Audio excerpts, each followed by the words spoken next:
Jai Gurudev. Beautiful. Hello, everyone. Jai Gurudev. Jai Gurudev, Patti. Jai Wow. Gurudev, Patti. Jai Gurudev. Jai Gurudev. So, yet another beautiful session today. I'd like to welcome all our online viewers and people who have joined us in the Hangout. Manasa, Andres, myself, to another beautiful session on Astavakra Wisdom. Today's topic is Ego Dissolves in Love. We'd like to start with a short meditation, and then we will go directly into the session of open to everybody to participate, and we'll have a Q&A. We'll start with a meditation. Actually, Anoop, that was our meditation, so we can go right into the session now. Each week when we listen to the flute music, it's so meditative. Okay. We'll go ahead and use that as our meditation. I found it meditative. I hope you all did. Yes. It was very nice. Very nice. Very beautiful. Okay. So today's session, so we have we did a lot of viewing in terms of the homework. We would each of us share our experiences on today's session. There was homework about 2 questions Patty had asked in the last session. If you could share your experiences, we can start with there and then go into the details about some of the questions, which are e-learning participants have posted on the forum, and then we can cover that as well. Sounds good? Sounds really great.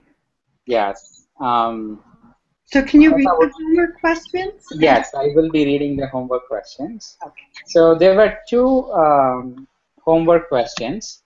The first one was for today's topic. It's about, the question is, the journal about a relationship or an event in your life right now where application of this wisdom can help to save your mind, a relationship, and or foster greater unity in a group, even if your ego wants to show off. That was the first question. So it's about where we have used this knowledge even if ego wants to show off. So it's a very beautiful question.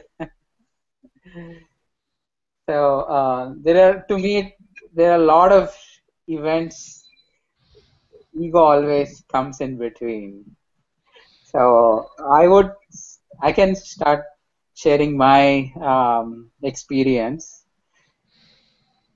When this happened to me this week, in fact today, this question dawned in me immediately.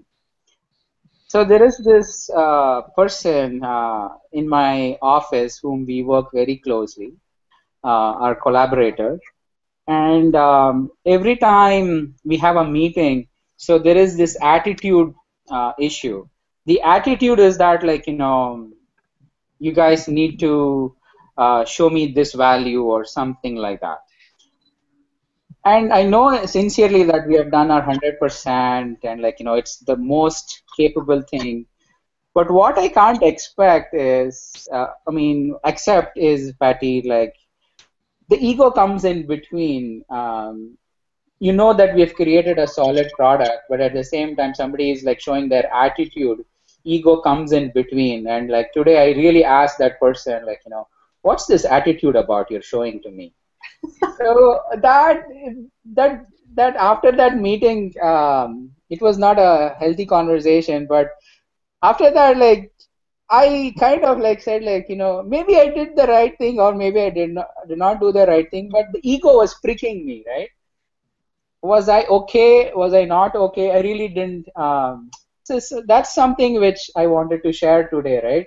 How ego came in between, right? So It was a interesting thing when I was reading the journal, in reviewing the homework, and suddenly like, oh wow, it happens every single time. Ego is coming in. That's what, like, startled me. So what did you conclude? Well, I took some time and I sent a note later saying that, like, I know we have certain differences between the way of working.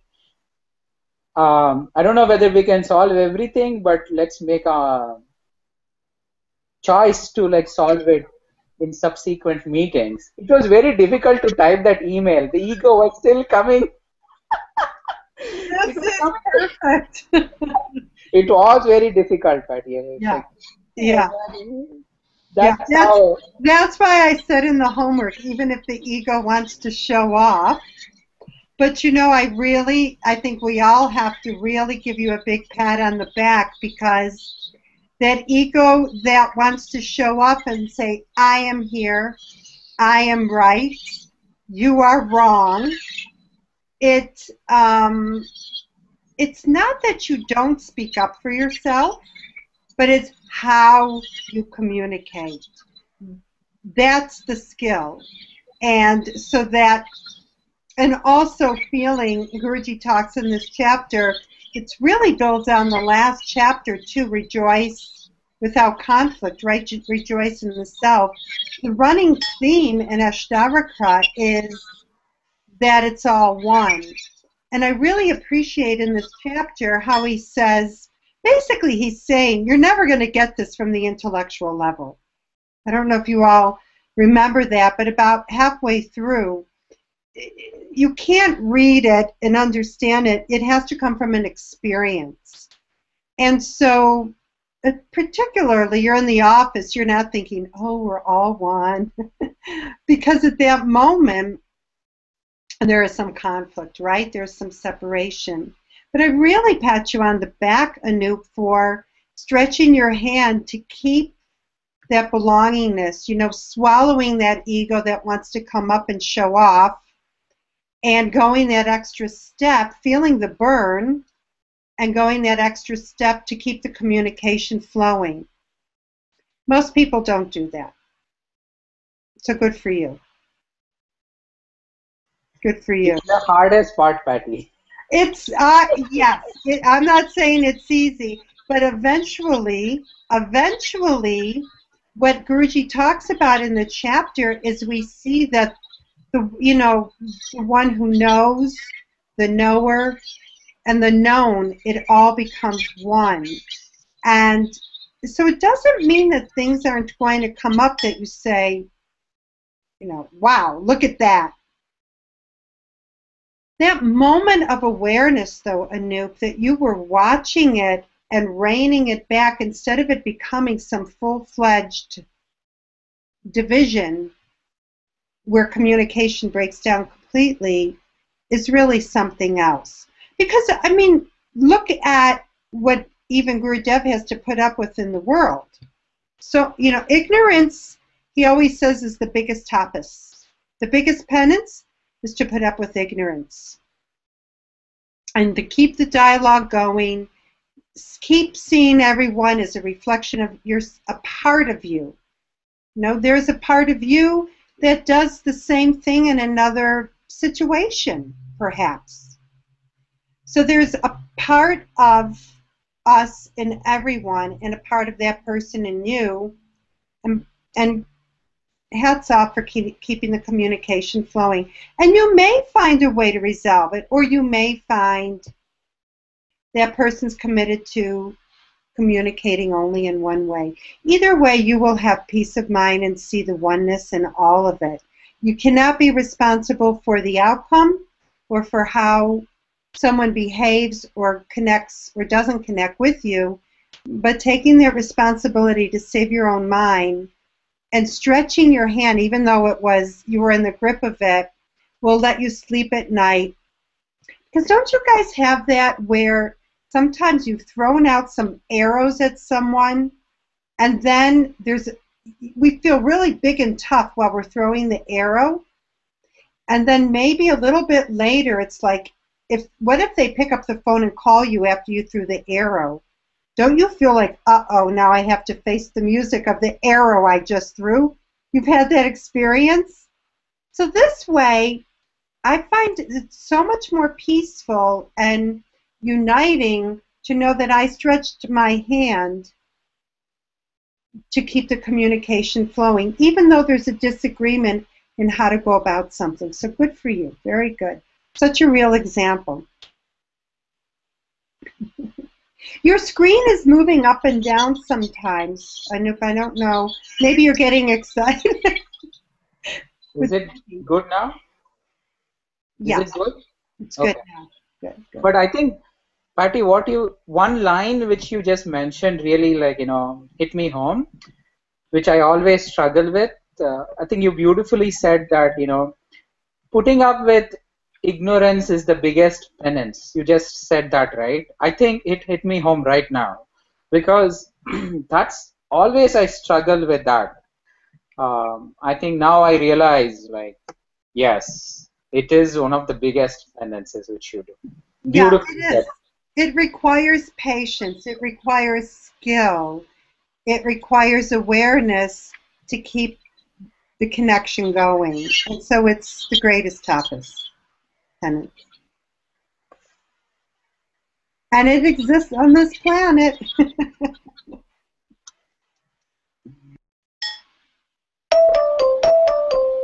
Oh. Is that someone?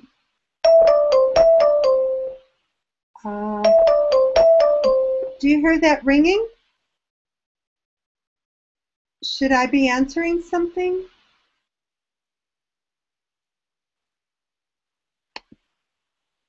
Okay. Can you hear me? Yes. Okay, good. Okay, so who else would like to share?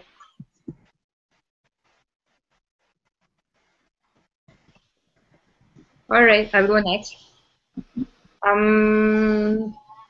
It was much before Ashtavakra Gita actually this happened. It was a long back when I had a really bad fight with my brother, and we didn't speak to each other for a month. And that was the first time actually I realized how egoistic our minds can be. That you would not want to talk to each other, though you know that you want to do it. And that was probably the first time I realized that sometimes though it was a mistake on both our ends, but I know that he was not going to back down, so I had to do it.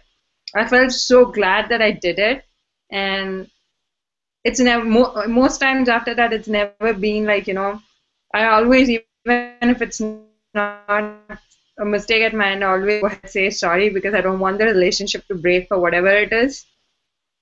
And one of the recent times I found it very hard with one of my colleagues that, we're at loggerheads all the time. I didn't know what his problem was because he was the only one in my team I was really having trouble communicating to. He was trying to boss me all the time, and I didn't really like that. I had to convey that to him without making him get offended. And one of these times, I don't know what happened, but he was constantly trying to boss me over. And at a point of time, I was I can't work on this anymore. And I was I'm sorry, I'm never going to ever be around you. And that completely flipped up from him. I think there was a point when he realized that he was actually making me very suffocated in that environment. It was a lot of effort even after that for me to start talking to him normally and be around. But I think eventually within a matter of a couple of weeks it started working out, and it was just that space and time. I know eventually things settled down from both our ends, and the haughty atmosphere suddenly vanished, and I like that. So those were the reasons. Good. You know, that surrender, and we brought it up last week, and Guruji speaks about it again in this chapter, is that surrender is such a strength. And again, it comes with, how to say this, not to be weak about it, to be strong about it, to be the one that's the peacemaker. And not that you're necessarily agreeing with what somebody's saying or doing, but to be able to not have that distance between you when you're communicating what it is you have to say. If you come from your side with that sense of belongingness and oneness, with surrender, you will come with strength in communicating, and that person will feel it. They will feel your presence. They will feel your peacefulness. It's disarming when that happens. I had something happen this week in the middle of teaching a course, and someone was so upset with the process, it triggered a lot of concepts they have and fears and whatever. And the person really verbally attacked me in the middle of teaching, full on. You could have heard a pin drop in the classroom. And inside, I also just watched myself, any physical sensations. And when I spoke, I was so aware that he belonged to me, even though I'd only met him 2 days earlier. I'd already taken him in as mine, and that there was no separation as we were talking. And I wasn't trying to prove a point. I wasn't trying to convince. Definitely no argument or debate. Just accepting what they had to say, but still remaining firm and clear about what I needed to do. And because of that, later, I just let that person be with where they were, creating that space of unity. And later they came up and realized that they could have communicated in a better way, a more respectful way, a more skillful way. Turns out this person is an expert in a particular field that we would like a little help with locally, and now we're going to meet for lunch and have a really good working lunch about how we could do this one thing a little better, a little differently. But had there been any I'm right, you're wrong, any duality whatsoever, that wouldn't have happened. And as it was unfolding, I thought, wow, this is amazing. This is perfect, exactly right on topic for what we're talking about this week. I mean, it's at a very, I don't want to mean gross level, at a very basic level, because this point, what we're talking about, this knowledge in this particular chapter, it has so much more depth, but this is starting to scratch at the surface, these examples of what Gurudev is talking about. And eventually, the goal is, he says in the chapter, to be all three, the knower, the known, and with the knowledge that you just are it. And again, it's difficult to describe with words, but these examples that you're describing are the first steps, giant leaps in getting to that depth of the knowledge and the experience in this chapter, which is what we're working toward, which is full enlightenment. Does that make sense to you guys, what I'm saying? Totally, it does. And now that I've actually seen, like when you are surrendering, the other person cannot escape out of it and comes into that space, because we have the knowledge that we can do it and the other person doesn't know. It takes a little bit of patience, but it works. Yes, I feel like it's an achievement. It just feels so good about it. Yes, and it takes a willingness, that surrender and the ego. The minute you're aware of the ego starting to flare up, and that part of the ego that creates separation, the moment you're aware of it, it's starting to dissolve. That's a good news. So awareness, awareness, awareness is the name of the game on this path. That awareness allows us to look at what is happening in our mind and to choose, make a choice at the level of the self, the big mind. So again, in this chapter, at one point, Guruji says, the small mind says, oh, I am the big mind. And the big mind says, oh, I am the small mind too. There is no difference. It's all one. You are both at the same time. And that awareness, that pinch of awareness, like Anoop, you beautifully explained and honestly explained today, that's fantastic. That's the big mind and the small mind uniting, right? Saying, oh, wait a minute, I see this behavior. Oh, wait a minute, I am the big mind. Okay, let me unite and move forward in the right, with righteousness. So, very nice. Can't you guys see how amazing it is to have this knowledge? How powerful it would be to share it with everyone on the planet? So when Guruji talks about peace beginning within ourselves, I mean, if you could really give everyone this knowledge and experience, you know, connected, integrated with the knowledge, be a whole different planet, which is what we're all working toward. Good. Very nice. I couldn't help noticing that all the three examples which we discussed now, there was some kind of a love for relationship, love for communication, or you know, that love for knowledge, which actually came up in all these three examples. It was so beautiful. Just listening, I was like, it is so good, so beautiful. What a great observation, Radhika.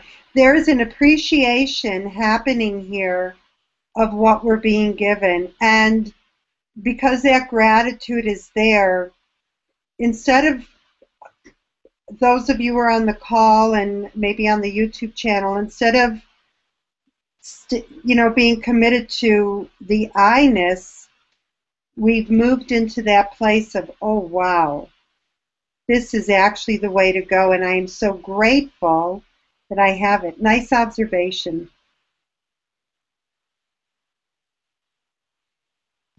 Thank you, Patti. So juicy, this stuff. It's not always easy, but it is worth it when you move through it, right? It's worth it. Definitely not easy, yes. It's worth it. I like it. You've had a tough day, but you did the right thing. You did the right thing. You did good. You did the wise thing. Let's not even say the right thing. You did the wise thing. Yes. So, so welcome, Sham. So we were discussing our experience and how our egos, came in between, and then we had to value, our big mind within us, the love, and we shared some of these incidents which happen in our life so often. Would you like to share some in your life, where ego came in between and the knowledge has helped you?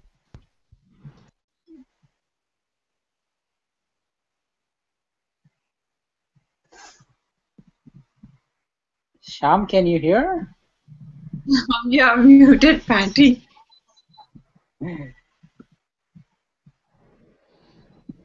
Sham?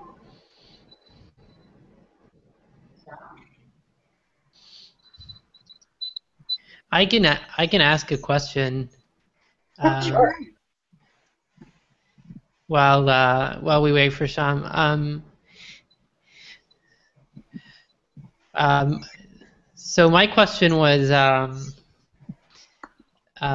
actually, when Patty was speaking, and actually Patty was my pre-TTC teacher, and I'm actually doing PTC now in November, so I'm very glad about that. I'm very glad about that. But Patty, when you were speaking, And what came to mind was when Sri maybe speaks in this tape or some other tape, that when we see that separation and someone does something to us, there's almost when we recognize the even forgive.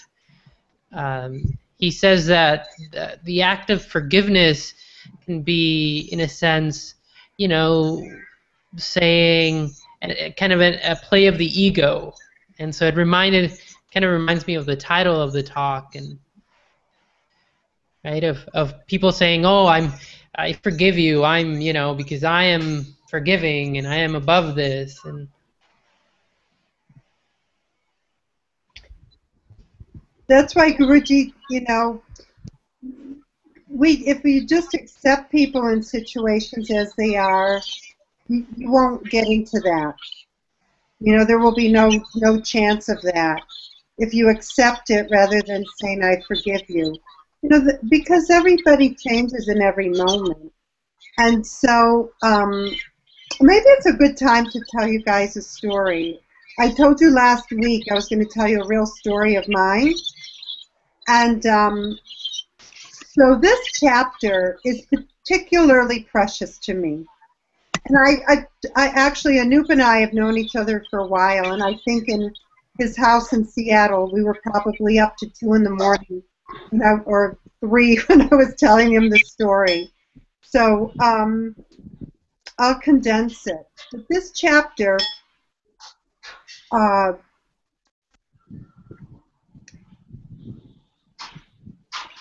where to begin?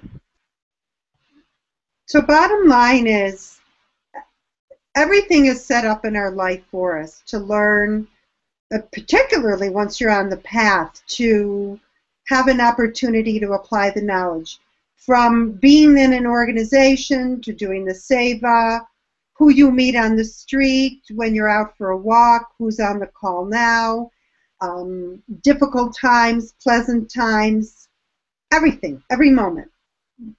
And obviously that's why we reincarnated, is to continue refining till we come to that place where we can choose if we come back or not, like Gurudev, once we have that full enlightenment, and we're all well on our way. So this particular instance, I think I've referred to a little bit before. I went through a really particularly hard time with a couple of people who decided there wasn't a thing I could say or do that was appropriate.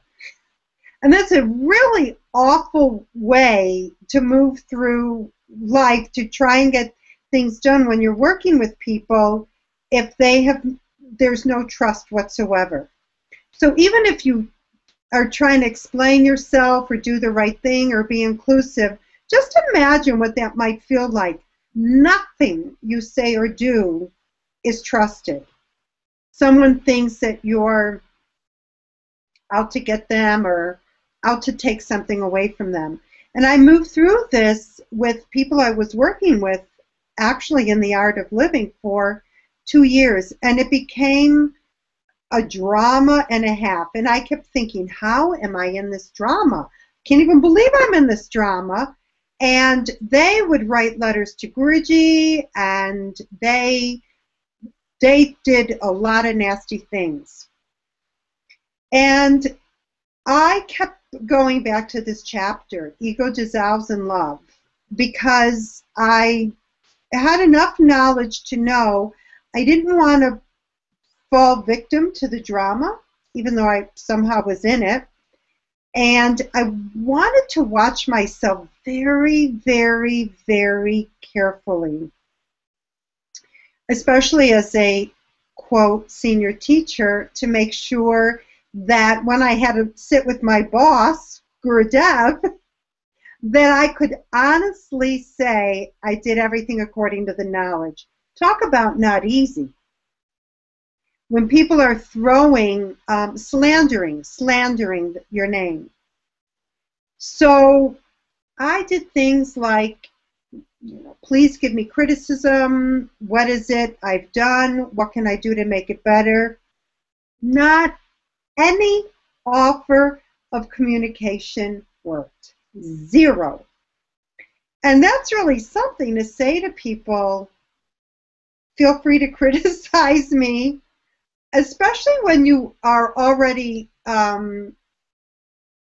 more senior in different ways to them. It takes some swallowing of the ego, this is for sure, to make sure the unity remains, and still nothing worked.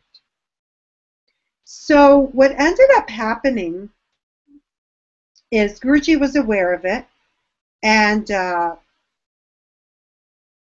I didn't hear anything. And then he came to my city, and then these people had gotten together to try and throw me out. And I still never knew what I did wrong. I think it was just whatever. I really don't know. So there was a conspiracy to get rid of me. And at one point, I said to myself, this is so bizarre, and no one will explain what they're upset about, but they're continuing to do it. Then I think this is a setup by the universe. I better just really, really live the knowledge. So I continually went back to this chapter, reading line after line, applying it, and yeah, it took a lot of faith. It took a lot of patience. It took a lot of humility. It was challenging. But in the end, when it exploded, what ended up happening is I was, I still had to be in the middle of it, but I held my dignity. This was the thing. I held my dignity and had decided, come what may, I will keep my dignity. I will make sure I am as not blameless, because everyone is involved, but I will keep, anyway, I'll just do the best I can to walk the path of knowledge, come what may, no matter what anybody says or does.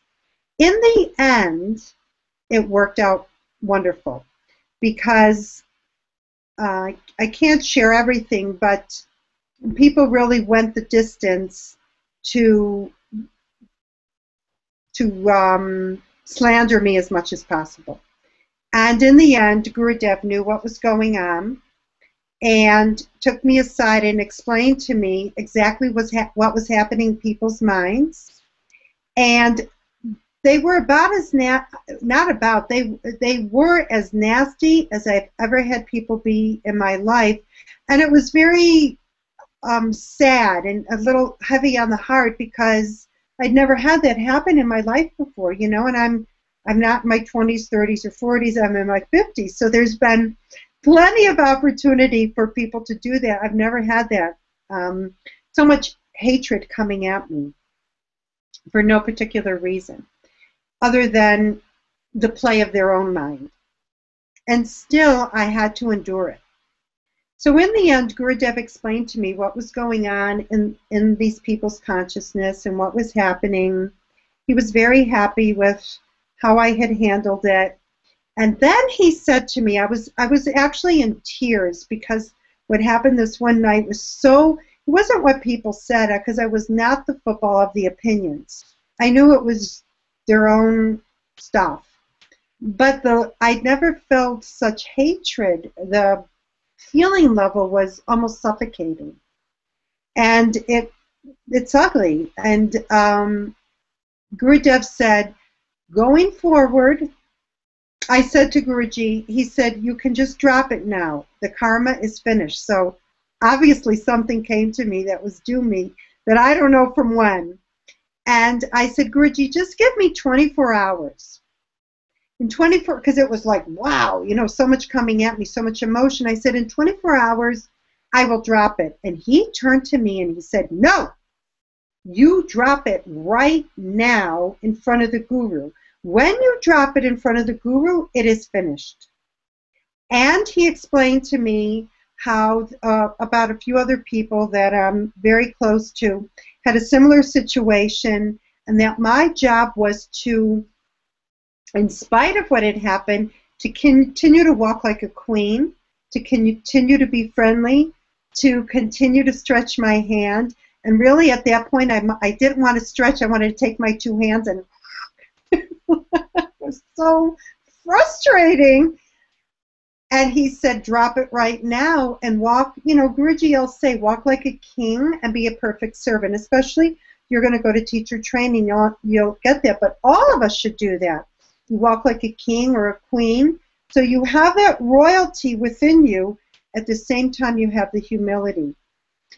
Now, by doing that, I dropped it. And I went happily along with Guruji, traveling, had a wonderful time.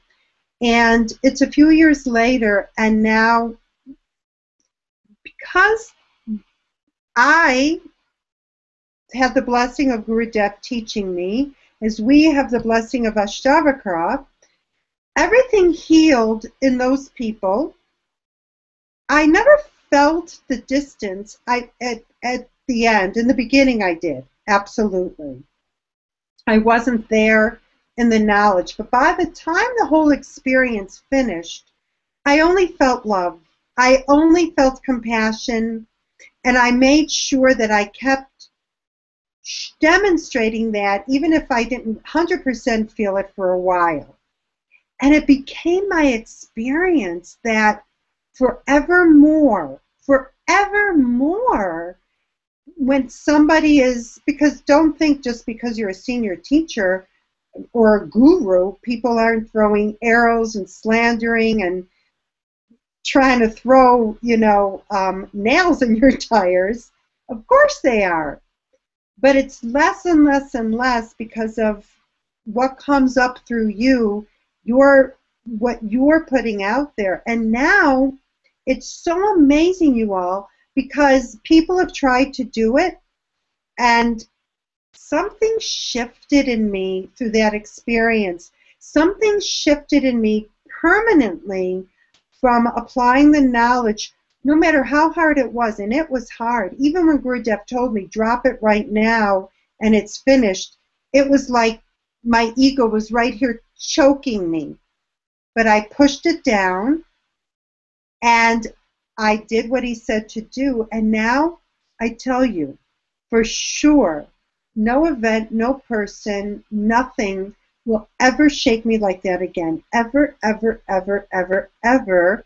Because I can now honestly say, I can look with eyes of compassion and love and unity, which I could not have done before that experience came to me. And so it's worth it, and that's what I want to tell you. It is difficult. It was difficult for me. If it was easy, the whole world would be doing it. So it's not difficult like we should walk away because it's hard. No. Something in you, when you surrender like that and you see your ego and you dissolve to help others stay connected and see the unity, then you are, something in you is expanding rather than contracting. Your consciousness is expanding in that experience.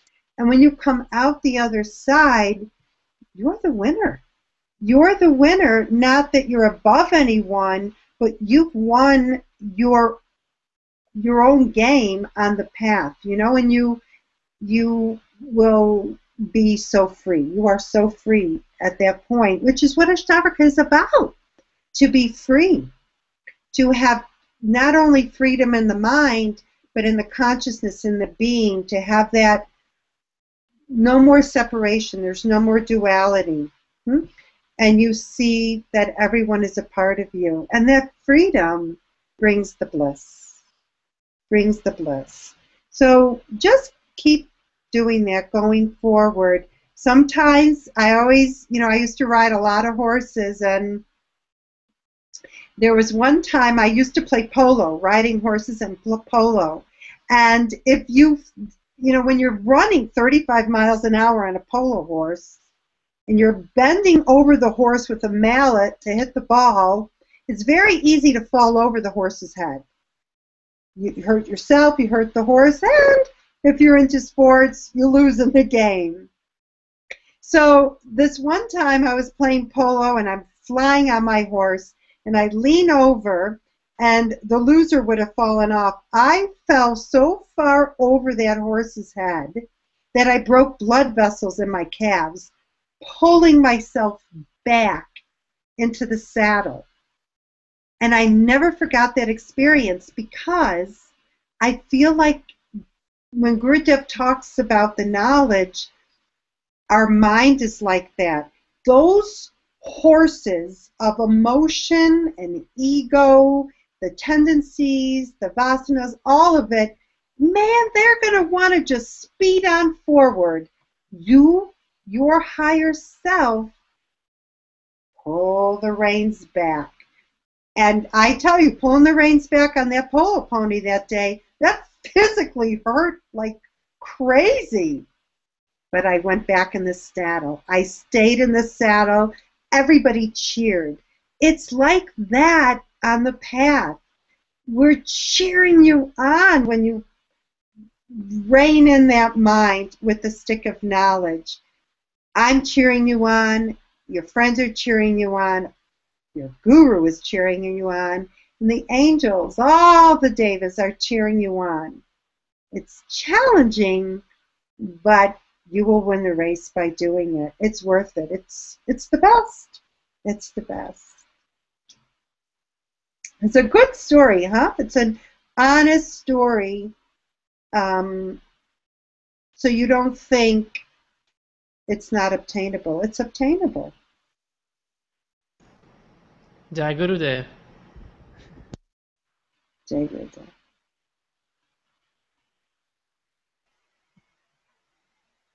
It's a beautiful story, Patti.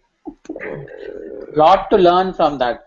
Oh my gosh, it was for 1 year I read this one chapter. For 1 year. So don't read the chapter just once. Again and again and again. You know, like on the Art of Silence course, Guruji says, what is it, Pune? Pune? No, not Pune. Again and again and again in Sanskrit, right? We're polishing Punah, again and again. advanced person. Punah, punah. Puna, puna, puna. Beautiful. Again and again and again. Wow. Hey, come on, can you clap? That was a good story. It is. I hope it was helpful. It is. Long but helpful, I hope. It is. It's amazing. Patti, it is very encouraging for all of us to apply the knowledge now. It's very, very encouraging. It seems like it's possible now. Yeah. I tell you, when Guruji turned around and said, you drop it right now, I was like, okay. It dropped. There's really no choice, I guess. No, come on, 24 hours, give me a day. No. Okay. For my own good. For our own good. Wow. You know that story on pre-TTC? I don't think so. No, not on pre-TTC. It's more of a DSN story. Okay, next. Questions? Another homework? What would you all like to do?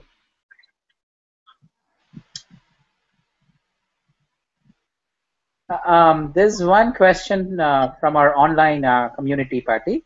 So, so the question is like this. Everything living is built with some amount or a flavor of ego. It's such a natural existence of our life, but yet understanding it is a real process. Wherever you go, there is ego in place. Whenever there is ego, there is a roadblock towards growth.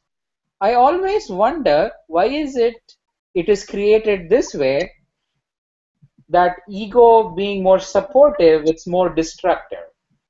When it's so natural that, like, ego exists everywhere, rather than being supportive, it's always the first thing which comes, it's destructive. Why is it this way? It's not that way. Ego is a level of existence. So when is the ego helpful? When do you need an ego? Anybody? To boost our, if we are down, do we need ego? Yeah. If you have a job in front of you and you don't know how to do it, or if you can do it, maybe you have to move, or you have to go through some change in life, or you're given a new assignment, you're not sure, or you're just not sure of your capabilities. You got to boost yourself up to say, I can do it. I will do it. So you boost your ego, and that helps you move through. And then Guruji says is then, after that, then you can put it back in the pocket. So ego means you're letting go of the ease. It means that there is when it's not being used for its highest purpose, and it has a purpose because it's a level of existence, but when it's not being used for its highest purpose, the ease goes. You feel separation, and that's just an illusion, because as he talks about in this chapter, Ashtavakra eventually bows down to himself, and he's so happy. There's no arrogance in it. He just realizes there is no separation between myself and nature, God, you, me, anything. It's all one. The Maya is gone. The illusion is gone. It's all one. And so when that experience of oneness comes, there is no separation, not with an animal, a person, an event, a happening, anything that can be measured on this planet. There is no more Maya. So ego definitely has a purpose. It's just the skill of knowing when to pull back. That's all.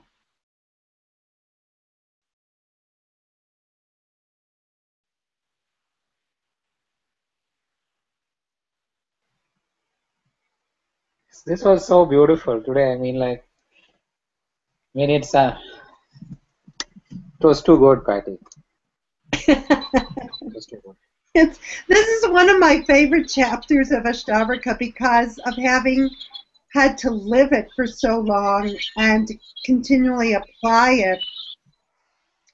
And it ties in with not to be the football of anybody's opinion. It ties in with taking responsibility for your own mind and emotions. It ties in with being 100%. It ties in with everything that Guruji talks about in the art of living. And at the same time, roaring like a lion during those times that are difficult, that you're not sure, can I make it? Then you need to roar like a lion and say, I can make it, I will make it, I am making it. Yeah? But ego dissolves in love. When the love is there and the prana is high and you're utilizing all that you have before you, there is no difficulty. It just happens.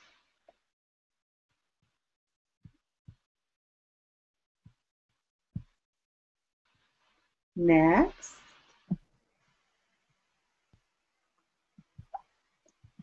Manasa, would you like to ask any questions you posted online yourself?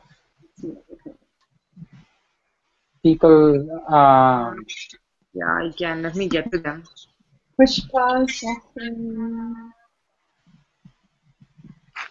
So, Patti, a teddy bear hug.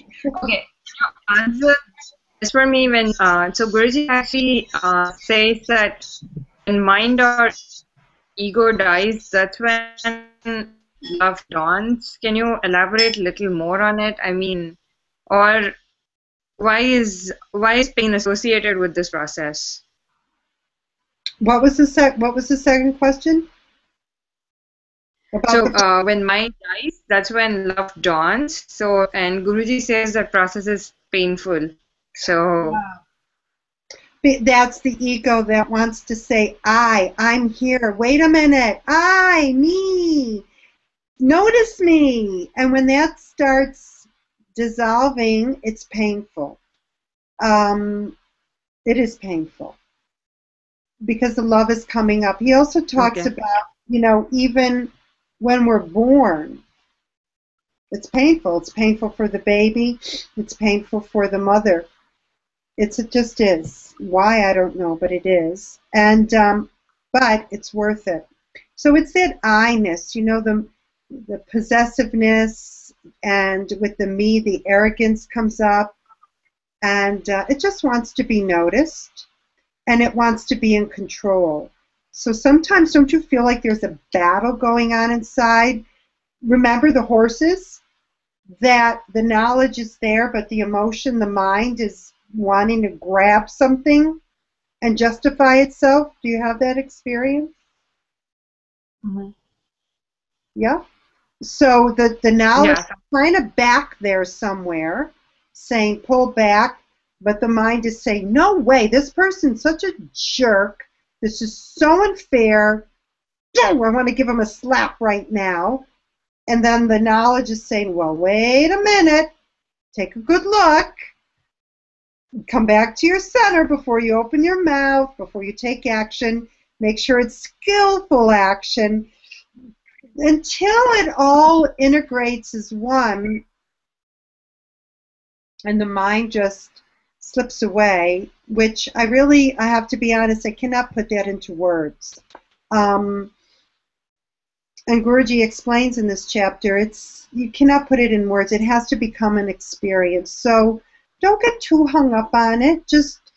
And that's one thing I really wanted to be sure to share with you all tonight is don't get into that little trap of trying to logically understand every single thing that you read in Ashtavakra Gita. Because if you try to understand without experience, you'll be frustrated. Like he even says, people, if you say some of these things, they'll think, oh my God, you're crazy. What are you talking about? It's a conflict in what you're saying without experience. That experience needs to come to have the reference point of what you speak of and what you're reading and the knowledge. I hope that makes sense for you. Take it lightly and relax with it too. It's just painful, and you'll know when you have the experience.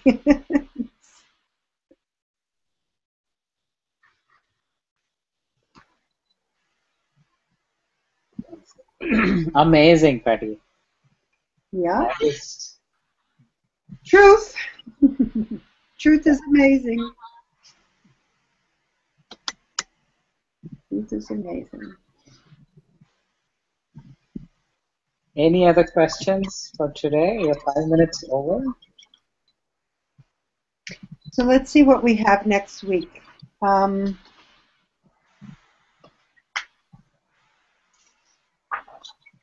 Yeah, the last line of this is so beautiful. It says, he suddenly realizes, even staying, among people, he doesn't feel duality. That is Brahman Gyan. No duality, no matter who you're with. It's beautiful. It's powerful. Ooh, next week is Storm of Emotion. Storm of emotion. What do you do when a storm of emotion comes? You say, bring it on. Bring it on. I'm tougher. I'm bigger than this emotion. Emotion is nothing. I am the self. Bring it on. So we'll come up with some homework tomorrow for that one. Another one. 20 years I've read that again and again and again and again and again and again. Applied it. You know the really amazing thing about our guru, I'm sure you've noticed, if you haven't, you might want to start noticing, is this knowledge is in there, The minute you start reading it, same thing with Yoga Vashista, Bhakti Sutras, any of it, Patanjali, the minute you start reading it, it starts becoming your experience. Divine will give you an experience where you can apply it. And then what's really I have found fascinating after being on the path all these years, every time I go back to it, because I read all of this every year, 20 years I've done it, all of it. And I go back to it again and again, and it keeps revealing more and more depth, more and more depth. And I realize I've had more and more experience with it that makes it integrate in the consciousness. So hopefully you're doing the same thing. Even if you just pick up one chapter, you don't have to read the whole book, but go back to certain chapters here and there, and you'll see you're constantly being given these gifts of experiences to apply it and integrate, and it integrates on its own. Very good. Shall we finish then? Let people go do what they need to do? Yeah? Okay. So I will see you all next week, same time, same place. Yes. Srisrielearning on your Facebook. Invite your friends, anybody who's spiritually inclined, and we'll keep moving along with it. It's a joy to be with you. And congratulations again on TTC. Good job. Jai Gurudev. Jai Gurudev. Jai Gurudev.